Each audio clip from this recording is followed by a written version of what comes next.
근데 지금도 항상 교수님이 그러면 저는 선모스매 같은 그 모습밖에는 생각이 안 나요. 그리고 같이 이렇게 활동하면서 정말 생각한 대로 행동을 움직이는 그런 게 교수님이었고, 또 어찌 보면 광주에서 아까 말씀하신 대로 노동력의 효치라든가 또는 그 현장 그런 현장에서 뭔가 함께 노동자로 항상 같은 자세로 이렇게 활동을 하려고 했던 가장 처음으로 그런 걸 시도했던 사람이 박기순 아닌가 그런 생각이 드는 거죠. 결국에는 그것이 이제 나중에 바로 얼마 뒤에 5.18이 일어났을 때 더 불리하게 그런 투사회보 같은 것들이 나올 수 있는 배경이 되지 않았는가. 근데 25일 날 12월 25일 저는 제 기억은 그렇습니다. 12월 25일 날 오후쯤인가 그때 연락이 왔는데 죽었다고 연락이 온 거예요. 그래서 전남대 병원에 영안실에 있으니까 거기로 모이라고. 근데 그때는 이제 그게 그런 사고사인 줄 몰랐죠. 다른 사고사로 짐작을 했어요. 뭔가 의문사 아니냐, 대답. 예, 그런 거 아니냐 이렇게 생각하고 갔는데 가서 보니까 그게 아니에요. 연탄가스라는 거예요. 이제 깜짝 놀랐죠. 그때 저는 사실 굉장히 전율을 느꼈어요. 왜 그랬었느냐 하면 어떻게 그 9, 10, 11, 12 불과 넉 달 만에 이렇게 바뀔 수 있을까? 얘들이 만약에 그냥 공장을 다녔다면 이렇게 할 수 있을까? 그런 생각이 들더라고요. 자기 부모가 돌아가셔도 저렇게 울지 않겠다. 그 서러움의 어떤 표현이라는 게 상상을 초월할 정도로 저는 들었었거든요. 그게 그 당시 이제 배웠던 노래들, 거기서 배웠던 노래들 부르고 울고.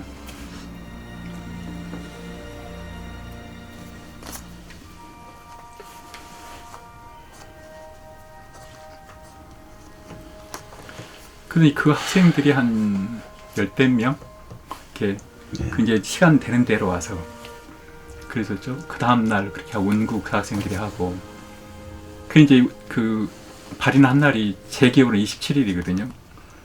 그 장충체육관에서 이제 그거 돼가지고 취임식을 할 때입니다. 박정희가. 그게 12월 27일일 거예요. 근데 전남대에서 이제 그 버스를 내줘가지고 저희들은 버스 타고 그 광주 망월동 묘지로 갔죠. 묘지에 가서도 그 학생들 우는 거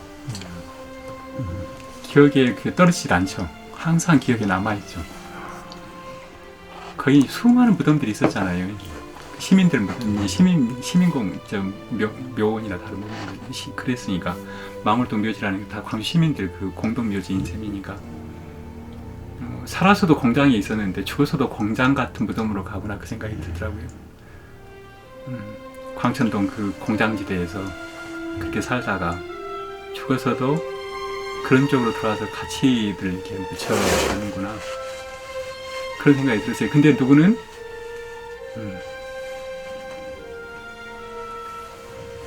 서울에서 황제가 되는구나 이런 생각을 했어요. 누구는 죽어가는데 그의 정 대척점에 있던 사람은 황제 취임식을 하는구나 이런 생각을 했었거든요. 어디에도 그런 이제 이야기는 한 적은 없지만 항상 그 마음속에 있었어요. 그런 것들이. 그래서 27이라는 걸 항상 각인돼 있거든요. 저로서는 그것이.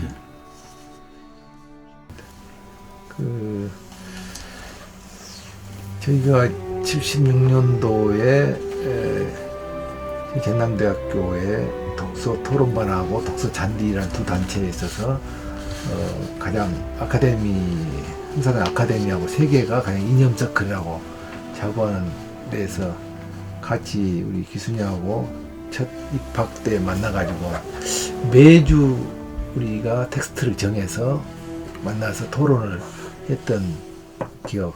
그래서 우리 기순이는 우리 회원들이 좀 여자분들이 비교적 그러는데 그 중에서 가장 인물이 제 기억으로는 이뻤다고 생각이 솔직히 그렇습니다. 여전히 그 곱다했던 얼굴들이 생각나고 마지막 장례식 보내줄 때 그 야학을 했던 학생들, 그 노동자들이 버스 안에서 펑펑 우는 것들이 지금도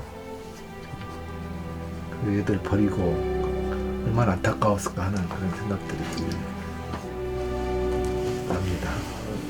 저희들이 제보하는 게 매달 한 권씩 텍스트를 정해놓고 그걸 갖고 매주 회원들이 돌아가면서 발표를 하고 거기에 대해서 토론을 했던 기억이 나고 거기에 꼭 우리 박기순 씨도 한 꼭지를 담당해서 주제 발표하고 그래서 민족과 역사라든지 민족이란 무엇인가 그런 여러 가지 인문 특히 사회과학 서적 중심으로 저희들이 공부를 했었고 거기에 우리 기순이는 조금 더 이렇게 서슴지 않고 했었던 기억들이 납니다. 툴프를 제가 안 거는 제가 그때 당시 이제 나이가 어렸지만 광천공단 금성공업사라는 데서 일을 하고 있었어요. 일하고 있었는데 공단에 이제 그 조그마한 이제 벽보가 붙었었어요. 제가 이제 찾아가 보니까 광천동 이 천주교의 책이더라고요. 근데 제가 중학교를 1학년을 다니다 말아가지고 처음에는 이제 공부 배우려고 검정고시가 목적이었죠. 그렇죠. 그래서 거기서 뭐 가르쳐 준다고 하니까 무료로 가르쳐 준다니까 학교 끝나고 배우면 좋겠다. 이제 저 같은 경우는 가서 이렇게 하면서 강학이란 말도 그때 처음 배웠고요. 앞에다가 딱 그대로 이렇게 쓰시더라고. 배우면서 아니 가르치면서 우리도 배우겠다. 그런데 어린 마음에 그게 딱 와 닿았어요. 아, 대학생들인데 상당히 좀 틀리구나. 뭐 대학생은 저희들한테 선망의 대상이었죠. 그렇죠. 이게 보면은 실제로 보면 자세히 보면 누나가 얼굴이 귀엽게 생겼어요. 진짜로. 그래가지고 이제 나하고 나이 차이는 나지만 대학생 누나 아니에요. 상당히 좀 저거 많이 좋아했죠. 어린 마음인데 저희 집에를 왜 나왔을까? 제가 뭐 잔업이 많아갖고 학교를 이제 학당을 못 가거나 그러면 누나가 꼭 그 다음날 저희 집으로 와요. 화장실에 딱 앉아있는데 누나가 들어와갖고 용감하고 부르는데 대답을 못하겠어. 대답을. 이게 저는 아 이런 여자가 이럴 수도 있구나. 그걸 저는 그때 이제 처음 봤으니까 그때가 제가 17살, 18살. 처음에 선입견이 많이 배운 사람, 대학생.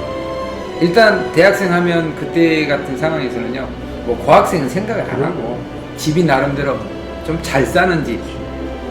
근데 그렇게 해서 좋은 그런 환경에 있는 사람이 우리 같은 사람을 이렇게 대해주는 거, 똑같은 사람을 이렇게 봐주는 거, 그거에 아마 가장 큰 매력일 것 같아요. 제가 이제 그때 당시에는 쟤는 모르고 와, 누나가 너무 좋다. 나한테 이렇게 해주니까 그랬는데 이제 돌이켜서 보면 그런 것들이 우리 학생들이 누구 하나 저기 안 하고 누나를 따르게 된 그런 저기가 결정적인 게 아닌가 싶어요. 어차피 그때 당시 일기생으로 있던 사람들은 정말 못 배우고 가난하고 최하층인 노동자들이었기 때문에 그렇게 누군가에게 따뜻하게 보듬어주는 경우가 없었거든요. 일례로 이제 제가 그 공업사를 다니고 있는데 저희 회사 반장님이 자기 집이 양동이에요. 집에 가서 뭘 가져오라고 시켜요. 차비를 줘서 딱 버스를 탔는데 안내양이 차비를 안 받아요. 왜 그러냐면 공장에서 이런 작업 보이고 시커멓게 타니까 그냥 거지로 보는 거죠. 근데 그 어린 마음이 근데 야 이거 좋다. 돈 아꼈다는데 올 때도 차비를 안 받더라고요. 예, 그런 저희들한테 누나는 그냥 진짜 사람 취급을 해주셨으니까 인간 대우를 제대로 해주신 거죠. 그래 나서 이렇게 돌이켜보면 시간은 그렇게 얼마 안 됐지만 그렇게 누나가 녹아들었지 않나 그렇게 생각합니다.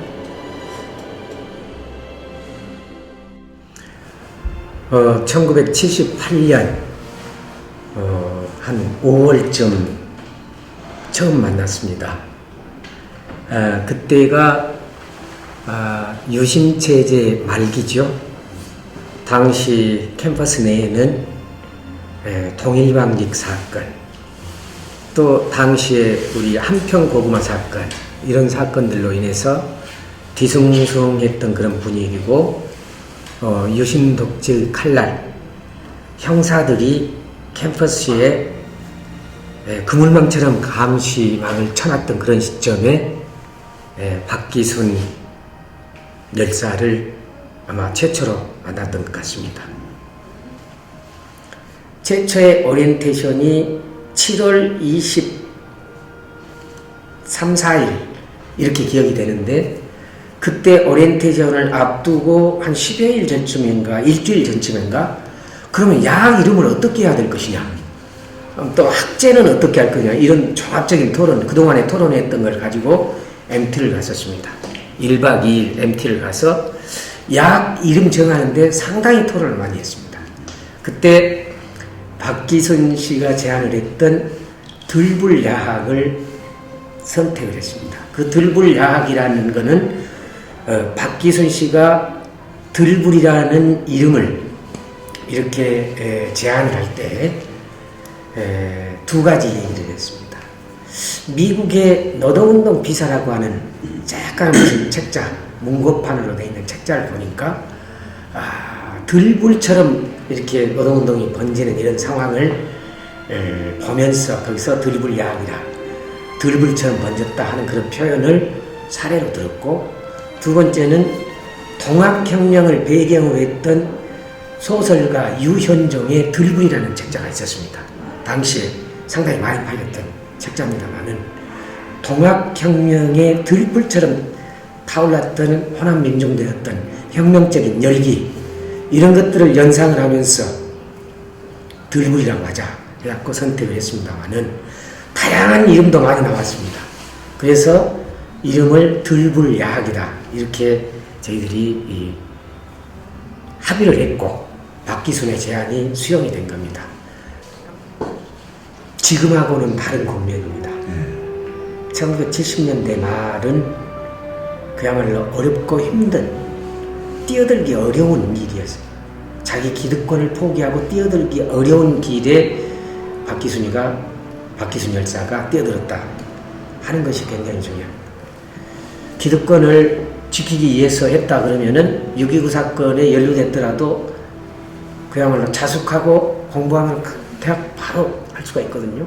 본인은 내가 갈 길은 그 길이 아니다 생각하고 앞으로 노동자 내지 노동자와 함께 살겠다 하는 그런 각오를 가지고 과감하게 공장회를 다녔고, 또 야학회를 함께를 했고, 그런 선상에서 또 세상의 고통을 함께 나는 것은 아마 참 소중한 일이다 이렇게 생각을 하고, 당시로서는 그래서 우리 지역에서는 세칭 언론의 표현으로 보면 여성 위장 취업 1호를 기록한 거죠. 물론 또 남성 위장 취업 1호가 또 윤상원입니다. 그 시절에 동일한 시대.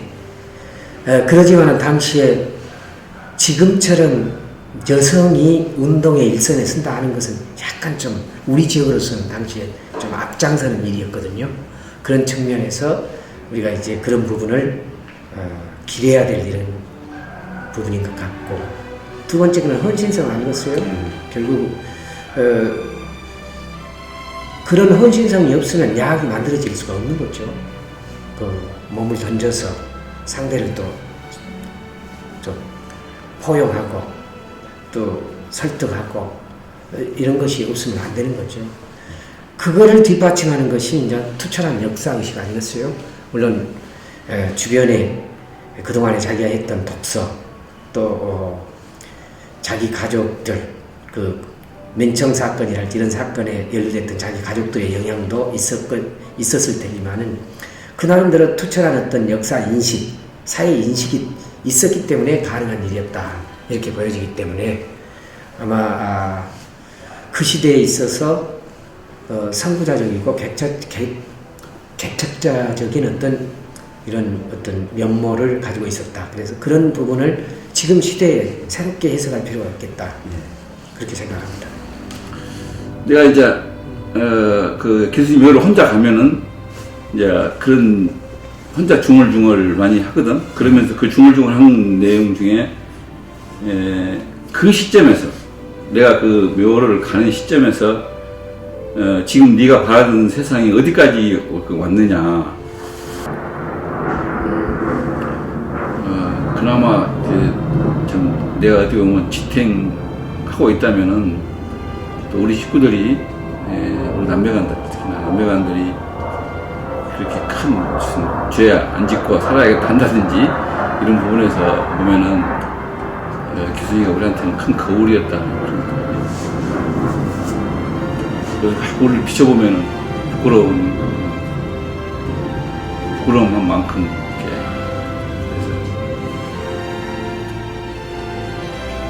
그래서 어쩌면 그 나이에 그런 같은 실천하는 일종의 무슨 지성이라 할까 그런 것들이 이렇게 체화되어 있었을까. 실천하는 지성. 굳이 그때 나이 기순이를 지성이라고 얘기할 수는 하는 건 좀 이렇게 걸맞지 않으려면 모르지만 나는 생각으로는 난 지성은 충분하거든.